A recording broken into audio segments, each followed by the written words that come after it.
Fugitive pastor Shepherd Bushiri has blamed the death of his 8-year-old daughter in a Kenyan hospital on travel restrictions imposed on him. Now, according to a statement posted on Bushiri's Facebook account, his daughter Israela had been battling a lung infection in ICU in recent weeks. Bushiri stated that doctors told the family if they had not been blocked from traveling to Kenya for medical assistance last month, she may have lived. However, Israela was allowed to travel to, or rather for treatment with her guardian. The Bushiris have been barred from traveling out of Malawi due to the extradition order they face from South Africa, where the pair faces fraud and corruption charges.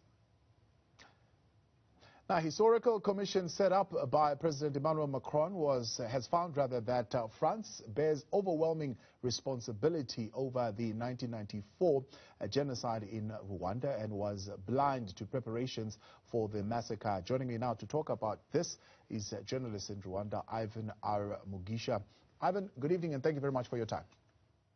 Thank you, Tabo. Good evening. So, as I mentioned, this is an attempt by President of France, Emmanuel Macron, to fix or repair relations with Rwanda, because over the years, France has been really blamed as having played a role in the genocide in 1994.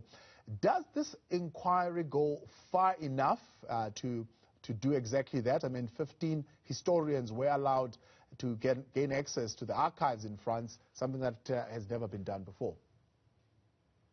Thank you, Tabo. So the report has been well received in Rwanda. Politicians, the president's office, the government has received it quite positively. But I think, in a way, the government said they're going to produce a complementary report that will be speaking about France's role in the genocide on top of what the French government has produced as well. So the Declare report does not really, in a way, say that France had a role in the. It doesn't say that France was culpable in the genocide against the Tutsi. It says that it was blind to what was being planned during the 1994 genocide. Yeah. So in a way, Macron has done something that his predecessors haven't done. By at least trying to find out officially the role that the government has done, which in a way is a very positive result. From the people I've talked to, I spent much of my day yesterday and yesterday, but I'm trying to find out more views from survivors and from people who were here during the genocide. And they said that France is the only country that didn't know about its role in the 1994 genocide. Everyone else knew, especially the Rwandans, what France did, how they trained the soldiers and the militias who carried out the genocide. Yeah. So far, the report has been positively received in Rwanda. So what you're alluding to here, is there a common understanding? I mean, the government of Rwanda says they'll do their own report, but is there a common understanding in Rwanda that this is what happened and the role that France played?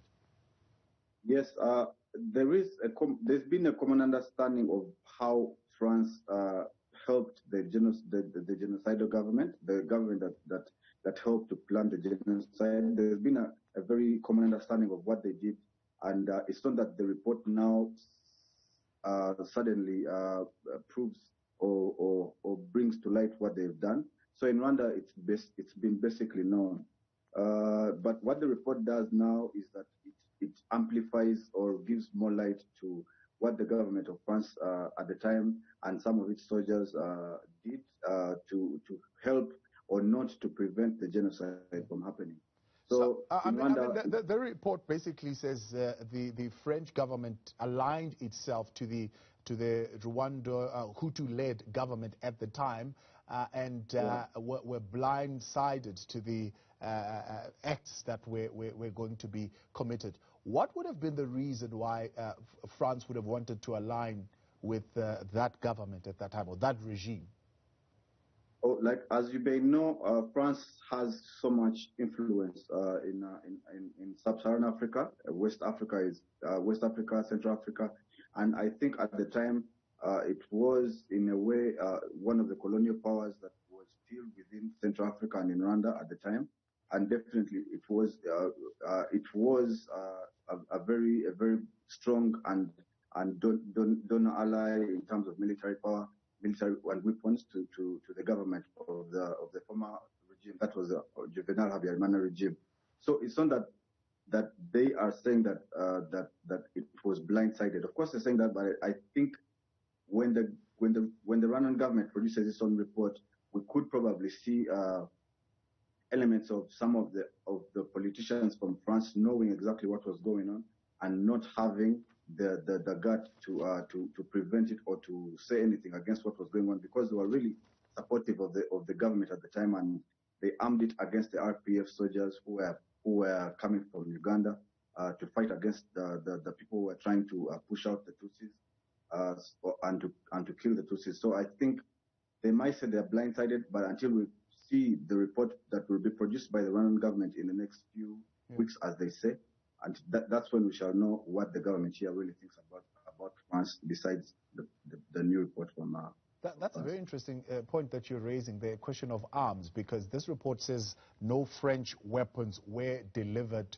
before or after the genocide. I mean, do you think would be a point of contention? That is a very, very strong point of contention, and it will be interesting to see what the government here says about that particular point that you've raised, because all this time around we know that France didn't just provide weapons; they also provide tactical assistance to training, in terms of training to the youth wing of the government that was very, very instrumental in conducting the 1994 genocide against the Tutsi.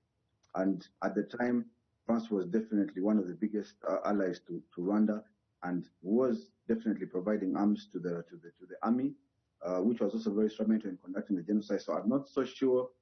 I can't say for a fact that they didn't give any weapons to Rwanda during or after the genocide. That is something we will have to see, juxtapose report to report to see what comes out. All right, Ivan, I appreciate your time. Thank you very much for joining us tonight. Rwandan-based journalist Ivan R. Mugisha there for us, helping us understand the contents of this report and the move now that will be taken by the Rwandan government in response to the report that has been released by this panel set up by French President Emmanuel Macron.